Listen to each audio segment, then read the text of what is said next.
Please use headphones for your safety.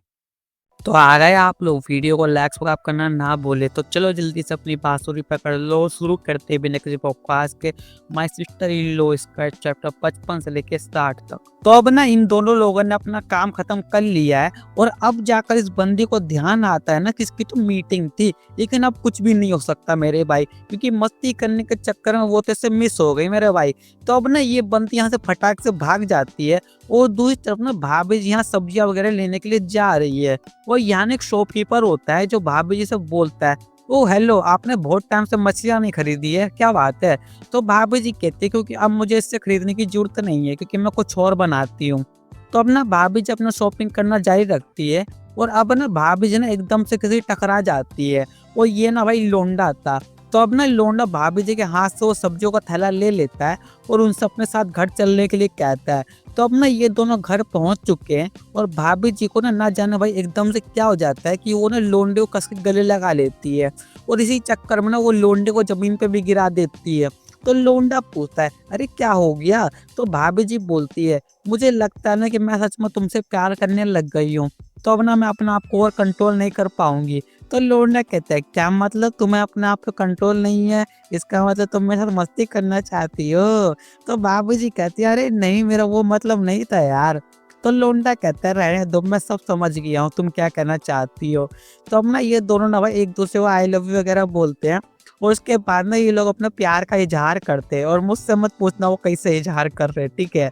तो अपना मस्ती करने के दौरान ना लोंडा एकदम से भाभी जी से ना उनसे शादी करने को कहता है और ये सुनकर तो भाभी जी बिल्कुल चौंक जाती है, लेकिन ये बात सुनकर वो खुश भी बहुत होती है। लेकिन फिर भी ना भाभी जी लोंडे को मना कर देती है, ये बोलकर कि वो पहले से शादीशुदा है। और यहाँ ना बहुत लंबी चौड़ी बातचीत होती है और काफी ज्यादा बोलने पर भी ना भाभी जी लोंडे शादी के लिए नहीं मानती है और फिर यहाँ से चली जाती है मना करके।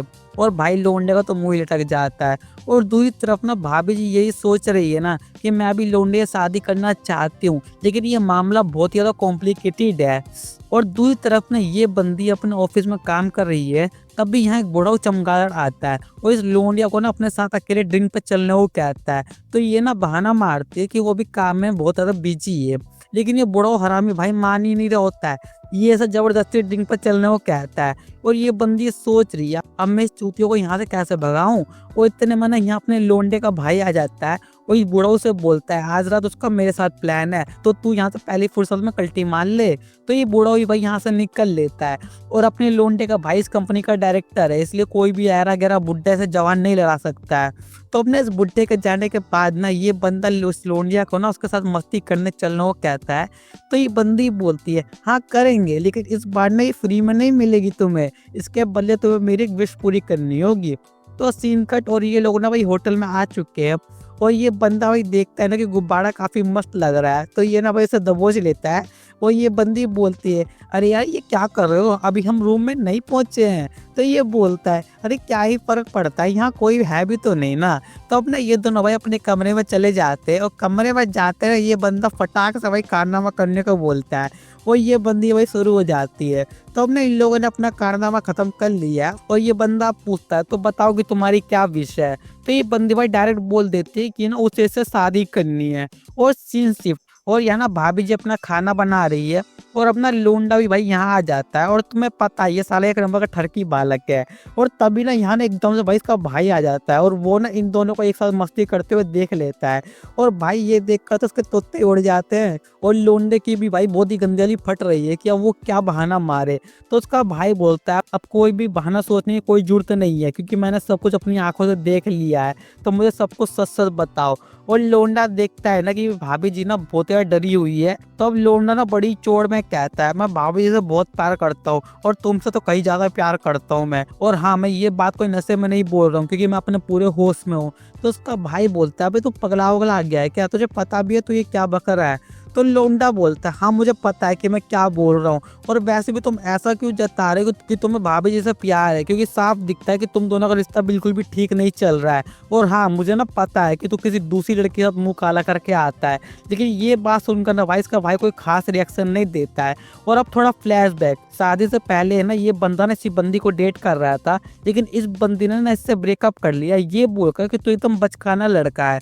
तो गुस्से में ना इस बंदे ने भाई भाभी ये शादी कर ली, लेकिन लेकिन शादी होने के बाद भी ना इसके मन में भाभी जी के लिए कोई भी फीलिंग्स नहीं आई।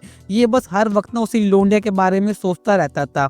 और एक दिन ना अचानक से ये बंदी इसी कंपनी में काम करने आ जाती है और फिर से भाई इन दोनों का रिलेशनशिप आगे बढ़ता है। और इसी चक्कर में ना वो भाभी जी पर ध्यान नहीं दे पाता था।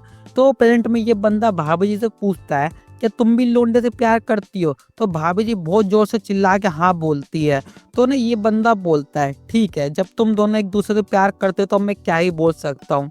और अब ना ये बंदा भाभी जी से बोलता है तुमने आज तक मेरे लिए जो कुछ भी किया उसके लिए तुम्हारा बहुत बहुत शुक्रिया, और तुम मुझ जैसे आदमी के साथ रही जो कि तुम्हारे लिए बहुत ही मुश्किल रहा होगा। तो भाभी जी बोलते नहीं नहीं, मैं ही अच्छी बीवी नहीं बन पाई, ये मेरी गलती है। और अपना भाभी जी भाई बहुत ज्यादा रोने लगती है। और ये बंदा भी यहाँ से जाने लगता है और अपने मन में ही बोलता है ये जो भी हुआ ना ठीक ही हुआ, यही हम सबके लिए बढ़िया था, सब कोई अपनी लाइफ हैप्पी हैप्पी जिएगा। तो अब ना काफी देर बाद ना भाभी जी अपना रोना बंद करती है और लौंडे शादी करने को कहती है। और जाहिर सी बात है लौंडा मना थोड़ी करेगा मेरे भाई। और बस इन लोगों की मस्ती शुरू। तो अब ना इसका भाई भी बाहर जाकर ना अपनी बंदी को फोन करता है और उससे शादी के लिए बोलता है। और ये सुनकर तो भाई ये बंदी बहुत ज्यादा खुश हो जाती है। तो अब ना हमें यूनी का सीन दिखाया जाता है जो कि पेरिस जा रही है क्योंकि वो अपना एक्टिंग करियर बनाना चाहती है। और उसे भी ये मालूम चल गया है कि लोंडा शादी करने वाला है, वो भी भाभी जी से।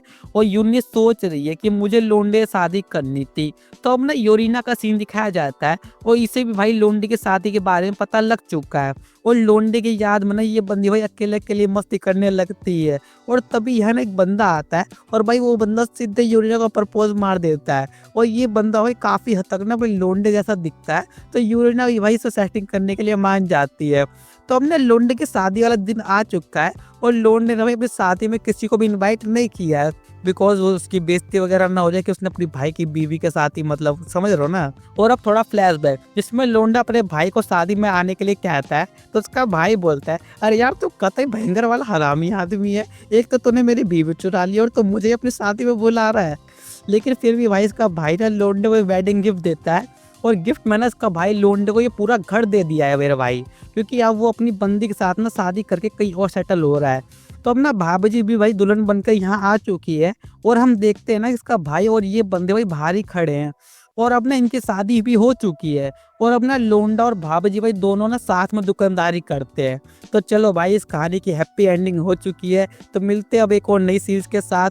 तो चलो भाई अगर वीडियो पसंद आई हो तो लाइक सब्सक्राइब कर देना और हाँ मेरे दूसरे चैनल को भी जो सब्सक्राइब कर लेना, लिंक डिस्क्रिप्शन में है। तो चलते टाटा, बाय बाय।